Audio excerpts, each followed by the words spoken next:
Show. I'm Lauren Sederstrom, the host of the All Around Grant Show, and today my co-host I have with me today is Diana Longry. Thank you. Thank you for joining me, Diana. We have a lot of stuff to cover today. We're going to cover not only the grant and some of its governance, we're going to be talking about the comprehensive plan and also Mahtomedi schools. We just uncovered a very interesting situation. It's kind of a barn burner that's been kept hidden from the public, and we'll break those news today. So, okay, we're going to start out with this. It's a new year. Dennis Kopp resigned from the city council, and then they were taking names for replacements. Now, I put my name in, though I knew there wasn't a chance of a snowball in a pizza oven of it getting appointed. But I was on the planning commission when the CUP for the Wildwood Elementary School, I was the chair. I've been on the city council for 4 years.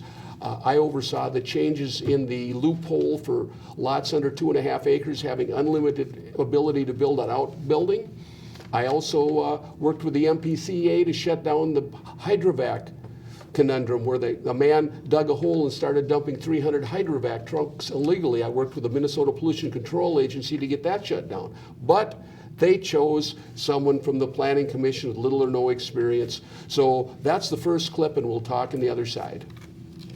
What we did is we went ahead and advertised openings for our council chair here, and how this works is we've had applicants apply to this. The council members up here have received these applications and letters of interest, have been able to review these letters of interest, and then contact these folks if they had additional questions for them.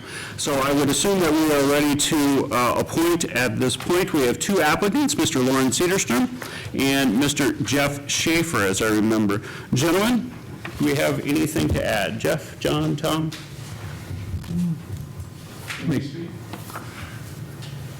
No. We've got your applications. Neither of you will be allowed up tonight. That's why we had those. A quick comment, I read both letters, well, actually, there's really only one letter, and I was really impressed with Jeff Schaefer's passion and diligence when he was on the Planning Commission, and I think he would be a great candidate. I'd like to make a motion to appoint him for the vacancy. All right. And seconds or other comments, please? I'll second. Second. No other comments. All those in favor of appointing Mr. Schaefer to fill the vacant council seat until the next regular election, please signify by saying aye. There we go. Did you notice he put his hand up like that? That's when I was approaching and asked him, could I speak? No! He didn't want me to talk. He didn't want me up there. That Jeff Kiefer is a hand-picked hooligan for Jeff Huber, the mayor. He does whatever he wants. Now they have a full, complete set of yes men that will. So the gentleman that they appointed, was he there at the meeting that night? Yes, he was. They swore him in. He's not a bad guy, but all I'm saying, he's only been on the Planning Commission a year or two, and you have to realize they've had almost no meetings. Nothing has come up before the Planning Commission until just recently. So now they're going to have a few things in there. But I think for giggles and grins, I'll apply for the Planning Commission. I'll never get put on. I mean, even though I have extensive experience. And plus you had been on the Planning Commission before in the past. I was the chair of the Planning Commission before. Well, it sounds like you'd be a logical shoe-in if it were not for the political winds. Diana, the only shoe they will give me is the boot out the door. But anyway, like I said, we have a few things from this meeting. It was just ridiculous. The meeting was 1 hour and 56 minutes. They spent 1 hour and 34 minutes on reviewing a conditional use permit for a horse barn with 20.1 acres. And the significance of that is if you have over 20 acres, you pretty much have a lot of flexibility. They don't limit how many buildings you can have, and these people happen to have 20.1. Now, there already was an existent horse barn that's 70 by 100, and then an L on the side of that is a 70 by 200 indoor riding arena. Now, it's real close. There's only about 60 feet between the edge of the riding arena and the neighbor's property.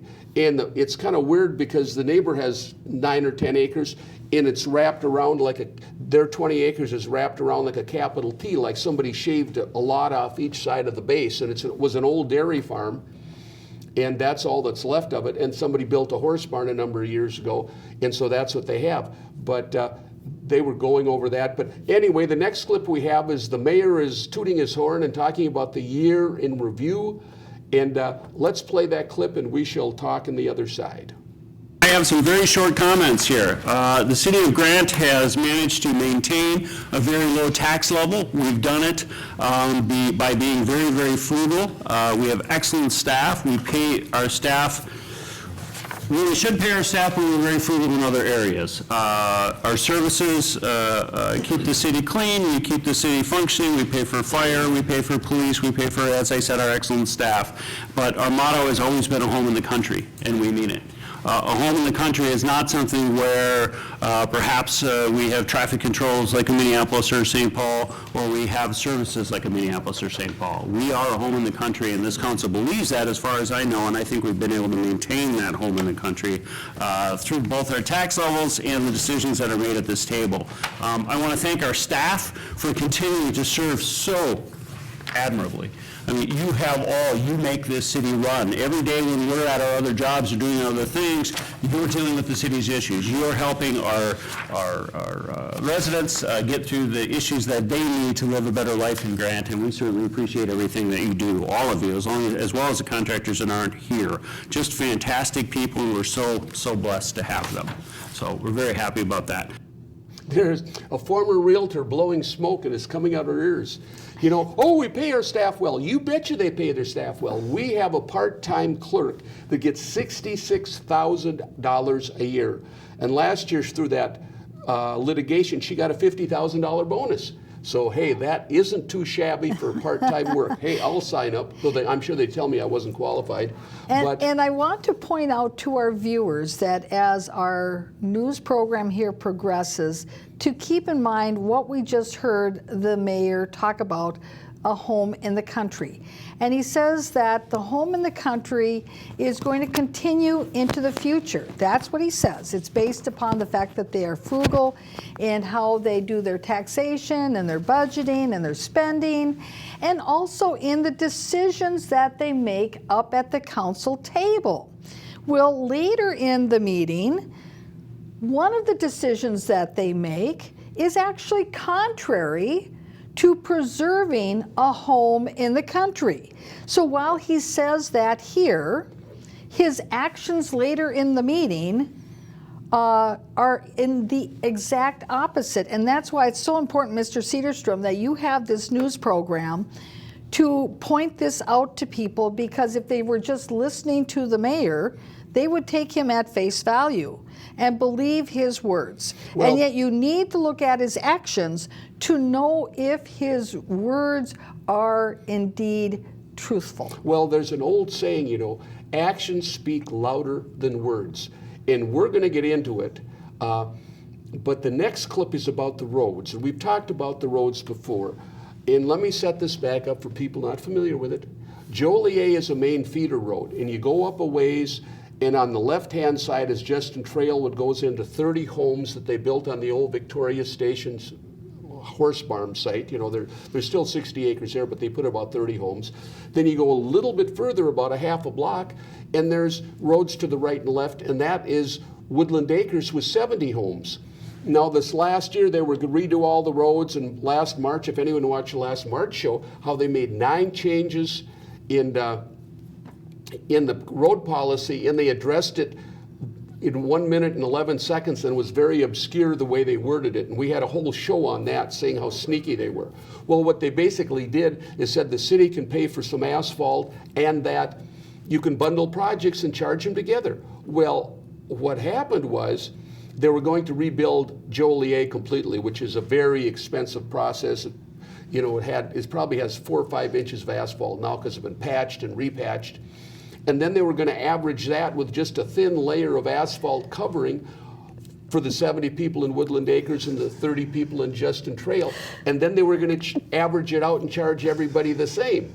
That's kind of like if I buy a Bentley and my neighbors buy Volkswagens, and we divide up the price and split it evenly.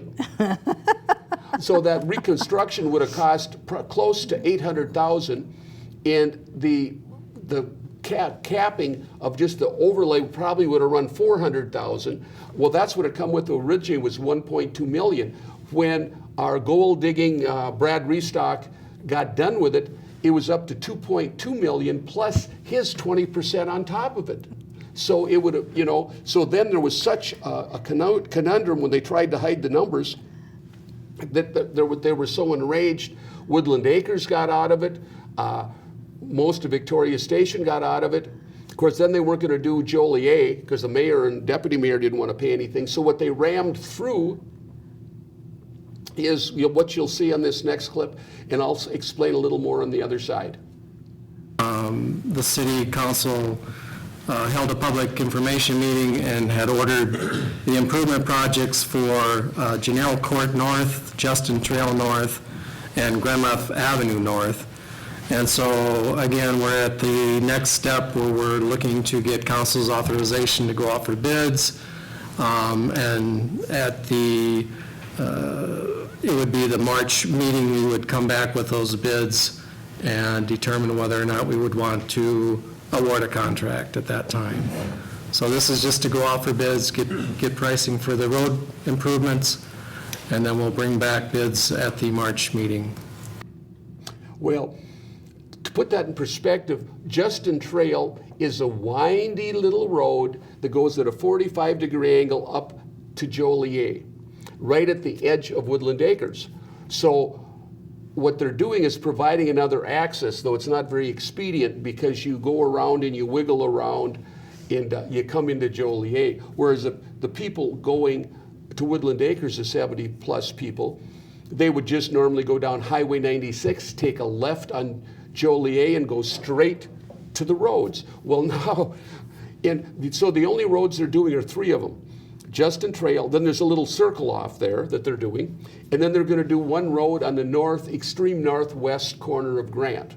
And so that's what they've whittled it down to, because the commotion that was created when the people found out they were going to have to pay for the rebuild of Joliet, they said absolutely not.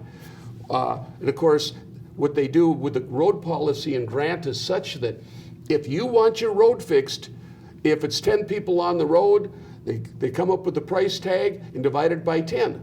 But which amplifies the problem is Brad Reefstock, he goes for the Cadillac every time. McCusick Road is a little road that goes by the Gost House. It comes off of 96 and angles into Manning. Well, I worked with a previous engineer, Phil Olson, who has now became an engineer in Eden Prairie, city engineer, and we had a way to patch the holes and give it an overlay. Now, that has about 5 inches of asphalt on it, but it still needs to have the patches done in the overlay. We had an estimate of that from $130,000 to $140,000. Okay, and when Reefstock came in, he pitched to the 8 residents that live on that street, oh, we're going to do a full reconstruct, we're going to dig it all up, put a new base, put new asphalt, slant the ditches, because you have to do that if you do a reconstruct. And it was going to be $480,000, and divide that by 8, and what do you have? 60 grand a pop? You have sticker shock, and suddenly now your home in the country doesn't look like you can afford to live at. Yeah, it's just crazy. So, you know, they do this stuff all the time, and this Reefstock, he is just terrible with the numbers. They came and they wanted to add our street to this whole conundrum of things, and I went out there and finally explained to the people. But we have a couple people in my street that are blind Huber followers because, you know, they believe all the garbage he tells them, you know. And there's been so much junk along the way, so much deception and subterfuge. It's just ridiculous the way they run this city. You know? Right, and because the city of Grant doesn't have public access television anymore, they're not able to hear what other residents in the community have to say about the policies that are being created, because there isn't public access available to the residents of Grant anymore as a result of public access being shut down. Well, the other thing I want to add to that, they're also doing things illegally. they have a road contractor, and they used to have people for brushing, people for mowing the ditches, people for patching, people for snow plowing, et cetera, et cetera, et cetera. Well, now it's any contract over $100,000 that has to be let out for bid. Well, they awarded this one contractor, the road contractor that does the snow plowing, the whole contract for $118,000. Isn't that 12 times 9 is 118? 108? Anyway. Well, then that's over the 100,000. It's over the 100,000 is the point I'm making. But then what he does is he parcels out whatever jobs he wants out. And as a result, if we get the roadside ditches cut once, and they do in 3 feet, you should cut them in 5 or 6, but oh no. The first year he bought a clunky old tractor and put some old guy out, a retired guy. And instead of putting it out to Bill David used to do the roads, and he did a heck of a job. So the less that his subcontractors do, he gets a blanket payment of $9,000 a month where anything is done or not at all. He bills all year so much he bills so many $1,000s a month for roadside mowing. They get a bill for roadside mowing in January. I don't know about anybody else, but I certainly don't mow my lawn in January. But I mean, well, that goes to show you the importance of having council members who are astute to the details, who are thinking about how things should be constructed to maximize the dollar value of the taxpayers' taxes that they pay every year. Well, they're very inefficient and incompetent is what I'm saying. And, you should have public bids. It's just crazy. The other thing is, we're going to go to the next clip. And the joke in Grant is there's more horses than people, and that's true. There's a lot of people come out. Everybody wants to have a horse, and it's very expensive to board a horse. It's $250 to $500 a month. I board mine a little cheaper because I have a bunch of retirees with old horses, and I don't want to gouge them. But they do a lot of things for little roadblocks in, little test strips or little in the parking lot of life, little speed bumps, So the next thing up is they're talking about a horse CUP. Now, the last meeting they had was hour and 56 minutes. They spent an hour and 34 with the minutia about this existent horse barn. The barn was there, the riding arena's there. They just went through it with a fine-tooth comb. And I'm not going to show you a bunch of the clips from it because I just shook my head and rolled my eyes when I watched it. It was just pathetic. But anyway, this is the horse CUP, the conditional use permit. We'll talk on the other side. Just a moment. At this time, there are no events that are being proposed. So per our ordinance, there's no rodeo, there's no shows, there's no large gatherings that are set to take place on the property as part of this application request. And there's really no new facilities in terms of structures that are proposed as part of this application, which we'll talk about in just a few moments as well. As required per the ordinance, a public hearing was held by the planning. They had the hearing. The interesting thing was, when they did this in about 2003 or 4, they had a COC, and that is a certificate of compliance. So in other words, the building inspector went out and said, as long as this is private, this building meets the setback requirements, you have everything you can do, it's fine, it's not a problem, square footage is okay. They have over 20 acres, you notice that 20.01. So they then go into the next level where they have much more flexibility if you have over 20 acres, and they have 20.1, and this property is like a capital T. Okay. And what I found curious when I watched this portion of the meeting is that there was a lot of commentary and discussion about items that, while they would be relevant if you were in an urban setting, I'm not quite certain how relevant they are when you are in a rural community which has a minimum of 5-acre lots for building on. And as you indicated, this particular parcel is a hair over 20 acres, but some of the discussion had to do with hours of operation, as if the neighbors will ever know when they're operating. It had to do with lighting, as if their lights are going to be shining in their neighbor's garage or bedroom window. Then there was the question by one of the council members who was asking about the amount of noise generated by jumping horses. And I thought, this is sort of like asking, what's the sound of one hand clapping? I was puzzled why there was so much time spent on these discussion points when in reality you think about a 20-acre parcel and you think about how far away all the neighbors are and how big all of their parcels are.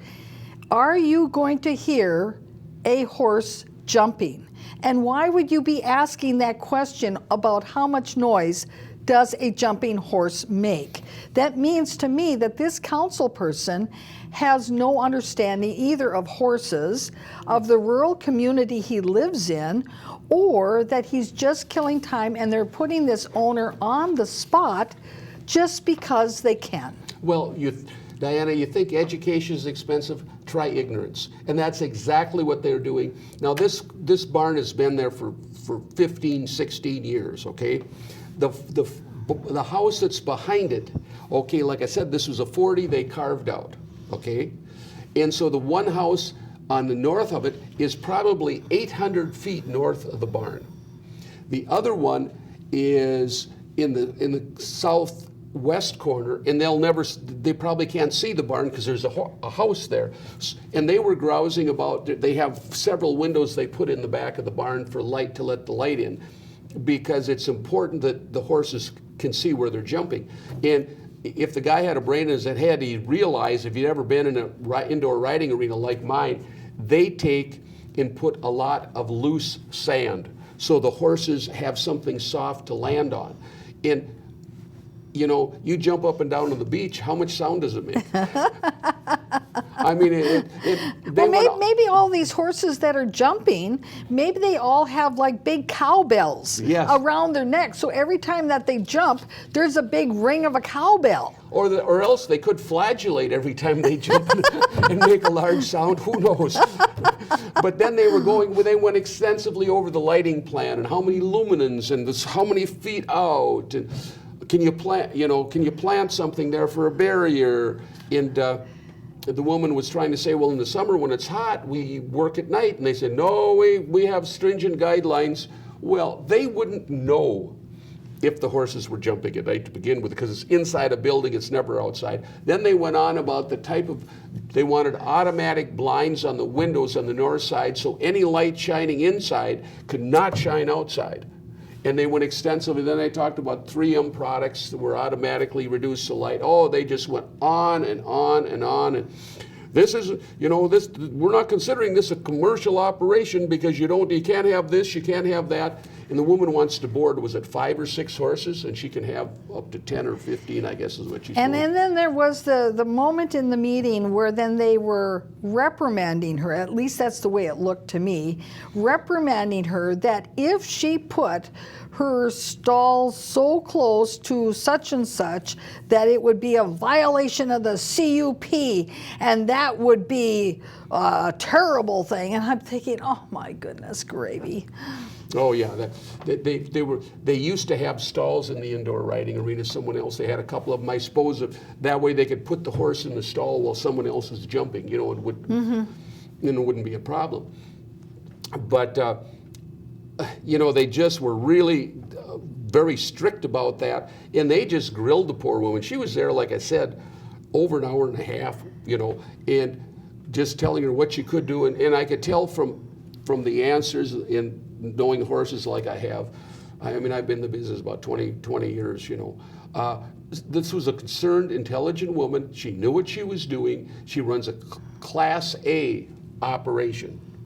And they were just nitpicking what they could to kill time, because they had basically, and the interesting thing is, what they could have spent time talking about was the Metropolitan Council Comprehensive Plan. And they're in for some big changes on that. Right, because they're the ones that made them. And of course, they wanted to wear everybody out with this talk about the CUP, and everybody would turn off the meeting or go home because it was, there's nothing more important coming up, when really the big important thing was afterwards, which they spent, as Mr. Cedarstrom indicated, no time at all on when they should have. And it totally affects that whole motto of home in the country. Well, let's watch the next clip about the comprehensive plan, and then we have a bunch of stuff to say on the other side. Number 2040 Comprehensive Plan Update to the Met Council for review. As you know, we've been working on this for years. Our Planning Commission has put a lot of good work into it. We've had some open houses where the public's been able to come and comment on this, and they've put a lot of work into it. Not a lot is changing here, however. Ms. Letkin? Yeah, if you could email me tomorrow, I just have a couple other comments for you, and we'll just go back and forth a little bit. All right, thank you. Thank you. So our comprehensive plan going back to the Met Council for review, and they will probably change it. Jennifer? That was a great segue, Mr. Mayor, members of the council. So before you this evening, we have a request for a resolution to authorize submittal. So you're actually not approving the final plan tonight, because basically you're saying, okay, in its current form, the way we have it is how we want the Met Council to now perform their thorough review of it. So we'll submit it to them. They have to comply with the 60-day rule, just like the city does when it has a conditional use permit or any other application. So they review our comprehensive plan update. They will issue what I presume to be an incomplete letter, because I think they've done that to every community that I'm aware of, and say what needs to be adjusted. We'll make those adjustments. If there's anything substantive, we will come back to you and say, how would you like to handle this? And then we'll engage in a discussion with them. If it is minor little tweaks or grammatical things, which is what it tends to be, or what I've seen be most in most of the plans that I've worked on, we will just go ahead and make them, do our very best to get it approved through the Metropolitan Council's review process. Then we will actually, once it gets through their committees, their approval, be able to bring it back, and you can formally adopt it and put it into policy. So that's what we're looking at. This is There. Well, I'm not aware of these open houses. The other interesting thing is, another dimension I want to add to this, is the White Bear Press is supposed to be our official newspaper. I've talked to many residents in Grant, including myself, and I live in 107th Street, which is about 2/3 up through Grant. No one on our street gets it. They quit delivering it. That's our public newspaper. I've talked to many people that they no longer get the newspaper. So they had these open houses, and I'm not sure where or when, because I certainly never heard about them. And they've had no public comment on these. But let me give you a flavor of this is what I got off the comp plan. Housing goals. Support Washington County and other regional programs such as those offered by the Met Council that meet the residential needs of a diverse and/or aging population. Explain the opportunities to develop ordinance that support greater diversity within the housing stock, such as accessory dwelling units, ADUs, and other creative types. We voted down when I was there, the little house, they have a situation where you have a 400 or 500 square foot house for your elderly parents that you can put in the back. It's like a trailer house.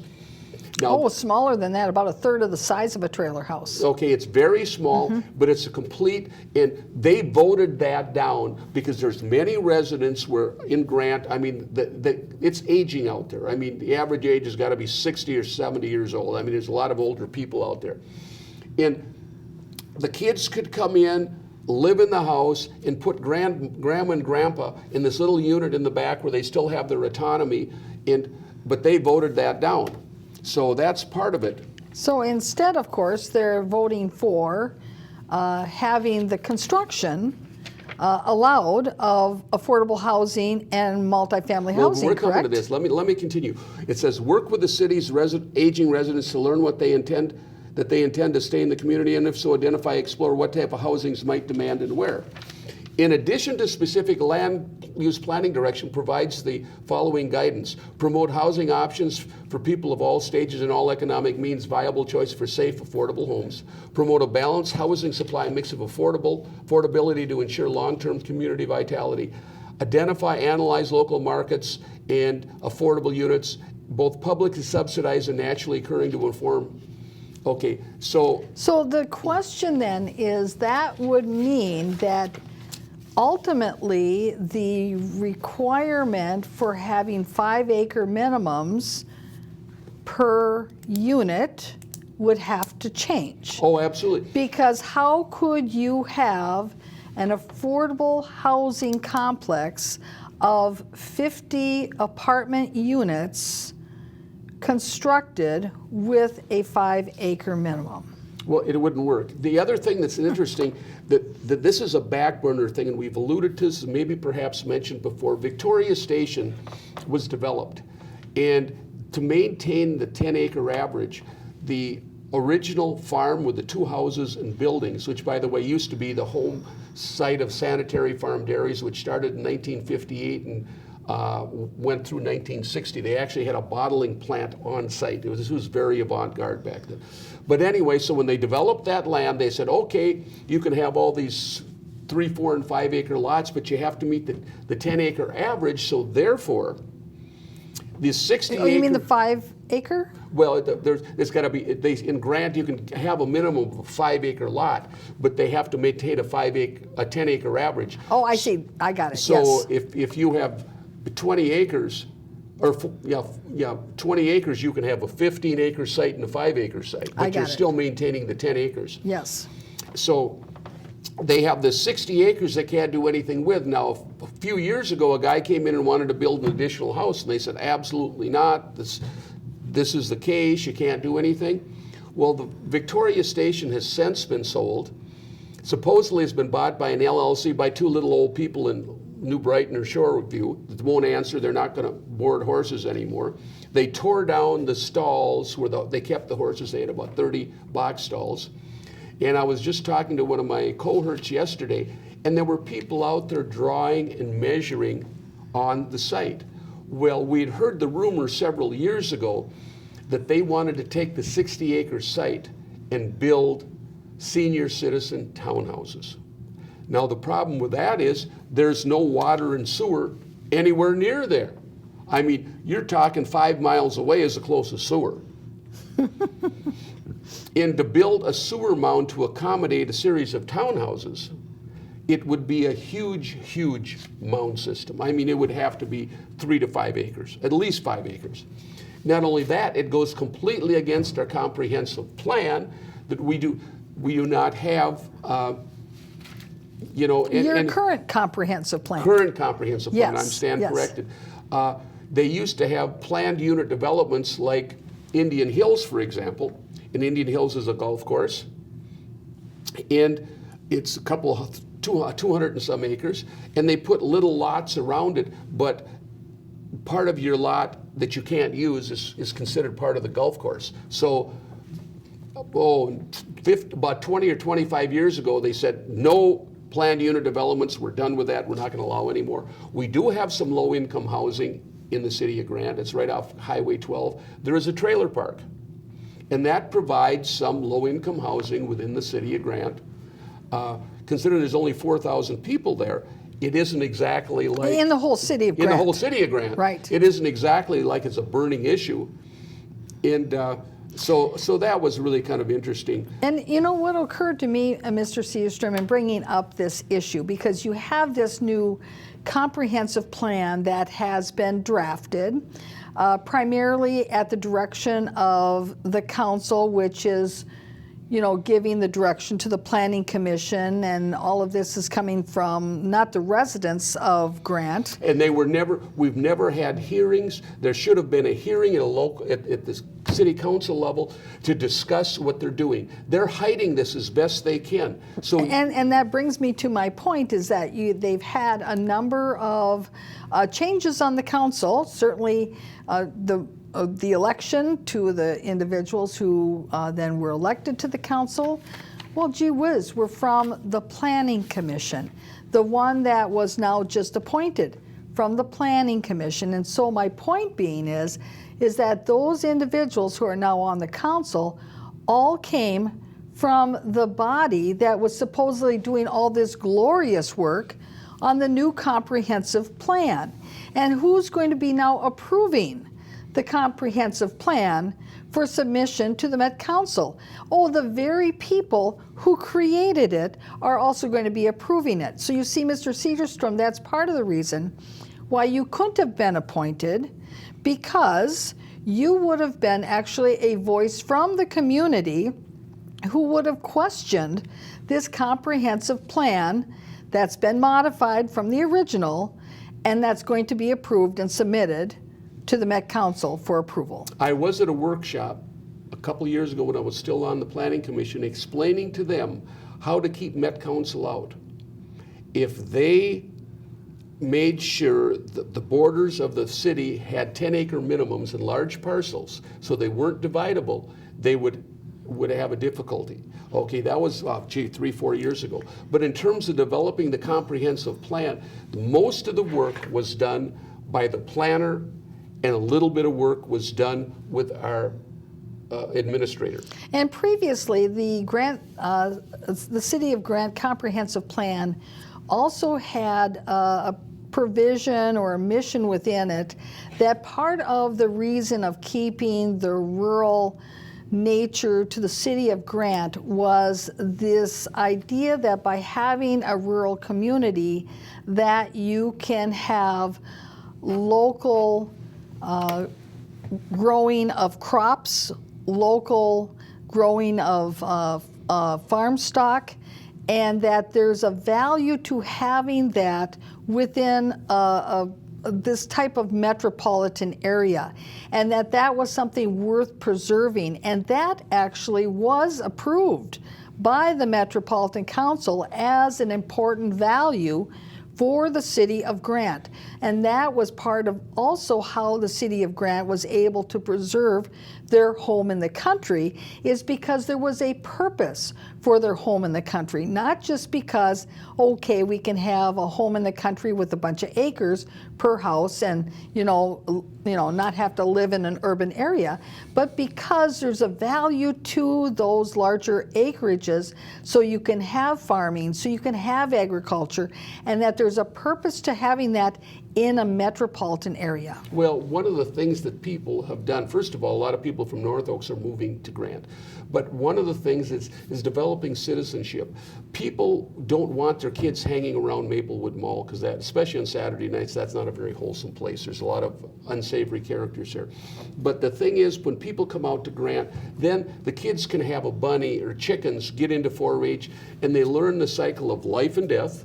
They also learn about caring. If you have the bunny or the rabbits or the horse, 7 days a week, you have to take care of it. And you're learning responsibility. You're not doing as much on the video games. You're not hanging around at the mall. It's a wholesome lifestyle, and teaching citizenship is what it's doing, and that's why so many people come out. They want their children to have a more wholesome environment and learn responsibility. And the interesting thing is, talking about this, and we're going to have another clip here in a second about the comprehensive plan that we had a few years ago. We had something up, we were trying to get a charter into the city. As a matter of fact, when the mayor Carr, he was the mayor, now he's deputy mayor, heard about it, he then petitioned the court, and then they proposed to shoot it down. But one of the things that was in the charter, in addition to recall of people that were doing things improperly, was that in 7 places in the charter it said there will be no sewer and water allowed in Grant. And if we back up the train, about 4 years ago, they allowed a supper club conditional use permit on the corner of 96th and Manning on the west side. Well, it started out as just a little corner bar, but by the time the guy got done, he was going to have 2,000 square foot buildings. Or no, I'm sorry, 5,000 square foot buildings, one a restaurant and the other a banquet center.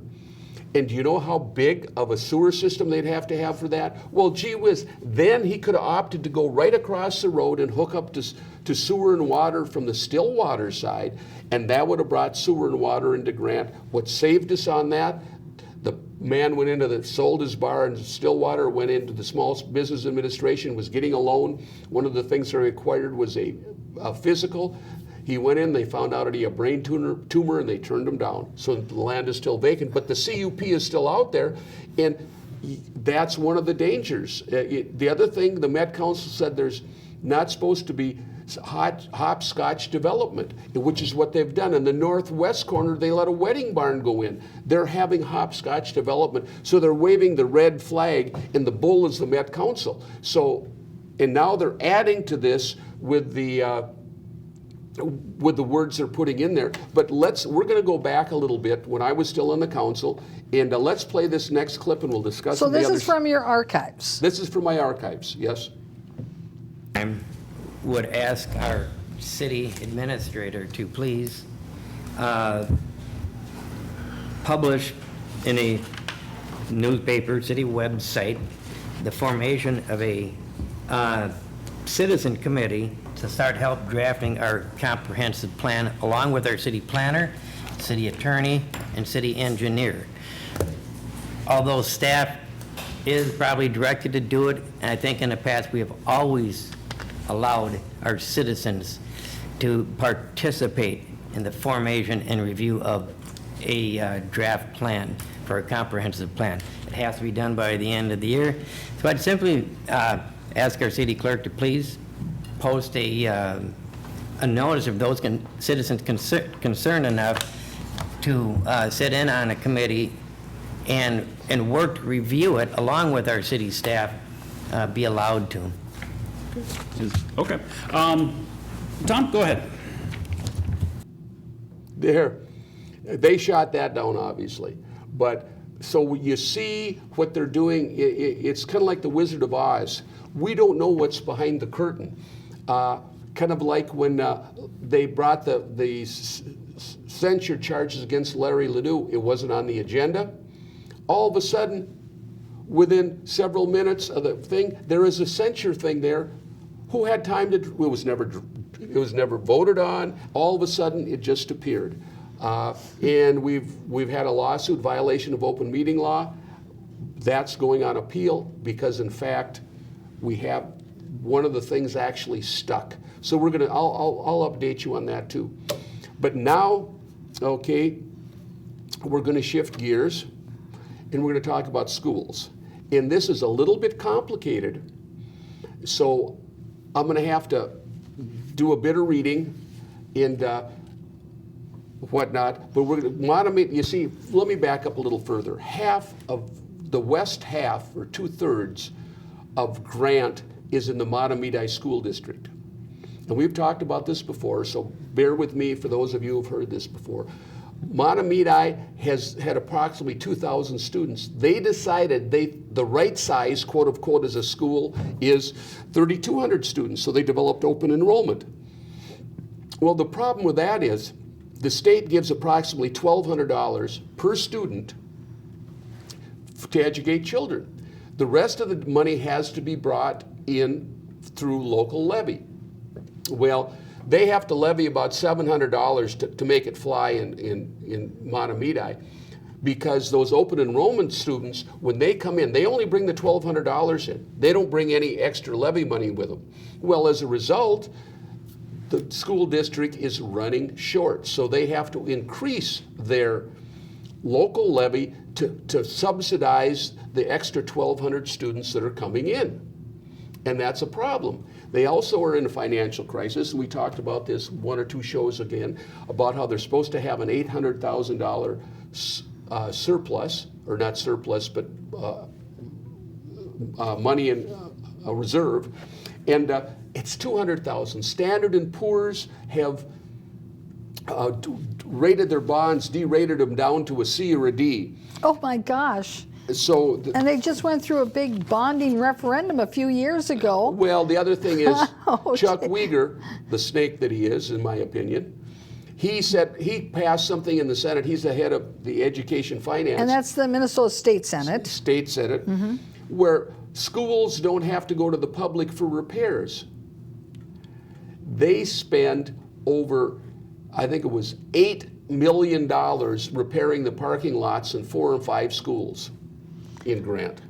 And most of the schools are in Grant, there's one, so it's just crazy. And not only that, we talked about that before. That's a lot for parking lots. They have excess capacity at their elementary school. they have, they're way behind, the finances are dire, okay? So that's that background, okay? So they have this foolhardy open enrollment that they can't justify. Well, and I think that it's important for our viewers to realize is that this didn't just happen by accident. This was actually part of an overall policy and plan of the former superintendent. Mark Larson. That it was his idea that in order to grow the school district, the way to grow the school district and to justify building on building the extra buildings and the extra schools is by growing the number of students. And you can only have so many students if some of the communities that you serve have, well, gosh, 5 or 10 acre minimums, because how many kids do families have?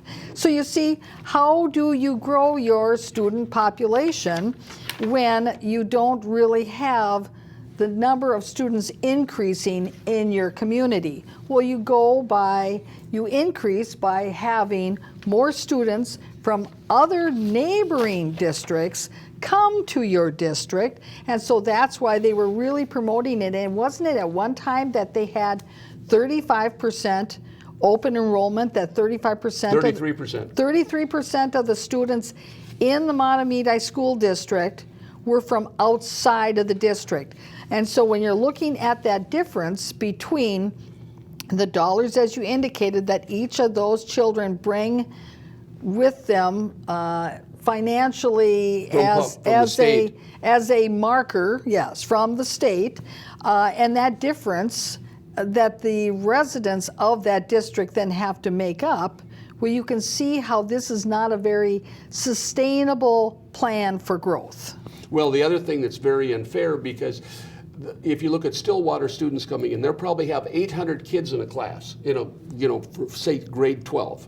Well, if they only have 300 in Mahtomedi, and you're a football player, your chances, 1 in 300 is better than 1 in 900 or 800. Mm-hmm. So a lot of the kids for athletics will come to Mahtomedi because there's a greater possibility. Whether, I don't care if it's athletics, if you're talking band, you're talking theater. It cheats the kids in the district that may be their only chance to play sports because other people are coming in. But anyway, what I'm going to do now, I have an article out of the White Bear Press. I'm not going to read the whole thing. No principal. Budget cuts modify Mahtomedi school leadership. Okay. And so this is about the changes in the school district, correct? Right. Does not plan to replace the retiring Wildwood Elementary principal next year. They overseeing the school will be added to Lynn Biker, who I worked with. He's the district director of teaching. Several other duties were cut due to a $1.6 million budget shortfall. There has been both a challenging process and dollar amounts, said Finance Director Ben Minozzi. Remember that name, Ben Minozzi, who came on staff of the school district. Our hope, he's been working with the administration since for the reductions. The district took several steps before proposing cuts and reduction of 30 staff members. The budget is going to be short $1 million. They said the principal's position will not be replaced until 2019-20 school year. Minozzi said Wildwood Elementary will not have curriculum development or staff training. Mark Larson said the school goal of the administration was not to build a budget based on phantom students. Now, the superintendent, Mark Larson, He left. he has left, correct? Oh, he got out of town. I tell you, it was about to blow up, and when going on. So have you heard what new school district he's moved to? No, I have not. Okay. I think he became a consultant. He retired and became a consultant because he's getting his retirement fees plus they can make a ridiculous amount of money. The Larson says they need a levy because it receives $1,200 less per student from the state than the average, or so he said. And so this article was before he left then. Mm-hmm. And so the date of that article was about when? April of 2018, okay? Okay, so that was the state of the financial affairs in 2018, basically cutting a bunch of things and trying to figure out what positions they were not going to rehire. And so then, I know you've got another news article there. This is real interesting. Okay, Ben, here's the Shakopee, this came out of the Shakopee newspaper. And what's the date of that? That is October 22nd, 2019, Okay, so about a year later. which is just a few months ago, Yes. 3 months ago. It says, Ben Minozzi will replace Jeff Price at Shakopee School District Director of Finance and Operations starting January 13th, 2020, which is 2 days away from here. He will replace as the Director of Finance and Operations. Prior to working for Matamidi Schools, Minozzi worked as Director of Business in St. Anthony and Litchfield. Okay? So in other words, the finance guy that was in position as the finance director during all of this mess is now leaving the Matamidi School District to go to another school district. Okay, well, this is where the plot thickens. Okay, first of all, he left after the October meeting. There was nothing said. He didn't show up. He was just never seen in the November or December meeting. Nothing was said. So they didn't give him a goodbye cake? No goodbye cake. They didn't give any recognition. There's no transparency here. They said nothing about it. Nothing was said. Okay. He just went missing. Yes, he went missing. Okay, now let's shift to Shakopee where the man is going and this new man is coming from, Mr. Price, okay? Okay, here it is. Thompson sentences for swindling and embezzlement. Former Shakopee Superintendent Rod Thompson was sentenced in court today to 24 months in prison for swindling and embezzling from the Shakopee School District. The sentence will be served concurrently with a 24-month federal sentence in late March for soliciting bribes from contractors. Okay, there was 19. So this is Shakopee where Minozzi's going to. Okay, but Price was there. Okay, Shakopee Schools Finance Director announces resignation. Price brought more than 30 years of finance experience when he joined the district. He served on the governmental auditor for school clients. In addition, he served as Executive Director of Business Operations for Robbinsdale Schools and retired in August 2016, and the Director of Finance for Farmington from 2007 to 11. Our district owed Jeff's an incredible debt for our finance director. His team have worked tirelessly to meet the fund balances for 18 and 19. And so what was the date of this particular article about Mr. Price leaving Shakopee? So August 26, 2019, he was going to be leaving. Okay? So it's real interesting that this Price that is a consultant that takes over troubled school districts, they're flip-flopping places. Now, there's no public announcements. Matamidi has not announced that he is coming. The only place you will find it is if you go on the website and you look under financial director. His name is there instead of Minozzi. So it's really interesting. So I'm looking at, in understanding the timeline, Mr. Cedarstrom, what I hear you saying is that in Shakopee, they had a superintendent that was convicted for fraud and swindling, money embezzlement from the school district. Well, of course, his sentencing meant that that case was going on for at least a year before that. And so during that time, while that case was going on, Mr. Price was serving in the capacity as the financial cleanup guy to clean up the finances and the financial issues that were going on in the books at the school district of Shakopee. And that in and about August, it was of 2019, it was announced that he was leaving August 26th, the end of August. That he was leaving Shakopee. And that in October of 2019, the financial director of Matamidi School District just went missing. Abruptly left with He's now going over to Shakopee, but the financial cleanup guy, Mr. Price, is now jumping ship over at Shakopee and jumping ship over to Matamidi School District, which has a bunch of financial issues in its books. I wonder, I think it sounds like they needed a financial cleanup guy to check on what was going on in their finances. Here's an example that I know personally because I was going to a lot of the meetings. They had hired a homeless director for $60,000 a year plus benefits a few years ago. Well, there were only 3 homeless students in the district. If they would have gave each kid 20 grand, he wouldn't have been homeless. But that's the type of stuff. They did a survey a number of years ago of the different school districts, and they came back and gave all the administrators a raise. Now, Mark Larson was making $225,000 a year in his 4 schools to watch over. The superintendent of Stillwater has 12 schools, and they were making $180,000. What is wrong with this picture? I mean, you're talking, and what's more interesting is the food services are contracted from Stillwater School District. Some special ed services are contracted from Stillwater. The alternate school, which most school districts have, I know when I worked at White Bear Lake for 24 years, they had an alternate education program, they called it night school. They no longer have that. They've farmed that out to 916 Votech. So basically they're farming some of this stuff out, and they're not running a full-fledged thing, and they still can't balance the budget. It's really interesting. In the school, O.H. Anderson, and I have the numbers here, they are over capacity. They're supposed to be of under 650, and they have almost 700 kids working there. So that's the fire capacity they're exceeding at O.H. Anderson. So some of the schools are packed. There's a bunch of mismanagement. Why are you letting kids in if you don't have enrollment?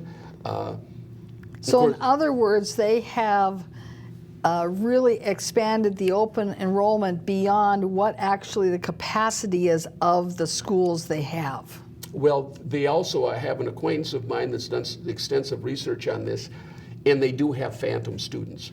They're claiming X number of students, so like say, I'll just throw a number out. Say they're claiming 300 students in this grade, when in fact, when you look at the actual enrollment numbers, there may be only 280 or 90. So they're telling the state they have more students than they actually have, because what they report to the state, and then later on the actual numbers comes up that they have to fill the reports, it's not the same. So I think that is a problem. well, that's why they had to bring someone in. There's so many problems with this school district. Really what should happen is they should split it up, and Stillwater probably could take it over, or they could split it between White Bear and Stillwater. I know I have a friend on the city council of Birchwood, which is a little tiny, small, outmoded parcel or township, kind of like Willerny, you know what I'm saying? And this guy came in, one of the members said, "Oh yeah, we want to join Matamidi," and he was kind of a new councilman that doesn't know what he's talking about. And Kevin, who was on there that I know, he's been on there a number of years, lifetime resident, he said, "Are you kidding? My taxes will go up by $1,000 a year if we have too many retired people in city of Birchwood. We can't afford to go there." What it means, Mr. Cedarstrom, is that we will always have news every month to present on the city of Grant and the school district of Matamidi, because there's always something to report on. Oh, absolutely. They make Tammany Hall look serene. So, well, thank you for joining us. Next time we'll continue the saga and keep you updated.